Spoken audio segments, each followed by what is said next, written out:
Assalomu alaykum hammaga.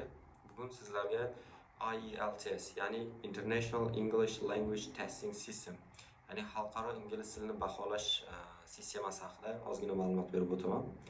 Bilasizlar, ko'p kishi bu haqida yetarlicha ma'lumotga ega. Buni obunachilarim va ularning ota-onalariga eslatib o'tmoqchiman bu ma'lumotlarni. Xo'p, bu 4 ta bo'limdan iborat bo'ladi bu imtihonimiz.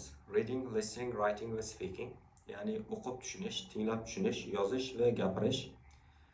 O'qib tushunish va tinglab tushunish, ya'ni reading va listening bo'yicha har bir bo'limdan 40 tadan savol bo'ladi va bularga siz javob berishingiz kerak bo'ladi.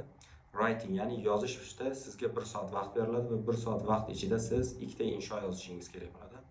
2 ta inshoni birinchisi 150 ta so'z, ikkinchisi 250 ta so'z bo'lishi kerak.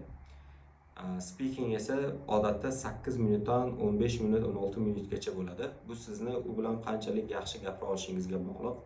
Bu ham 3 bo'limga bo'linadi. Hozirgi kunda IELTS ni nima uchun olishyapti? IELTS ni chet elga ketish va O'zbekistonda nufuzli universitetlarga topshirayotgan paytingizda ingliz tili imtihonidan ozod qilinish uchun olishyapti. Yanada to'liqroq ma'lumot olish uchun bizning Instagram sahifamizga obuna bo'lib qoling.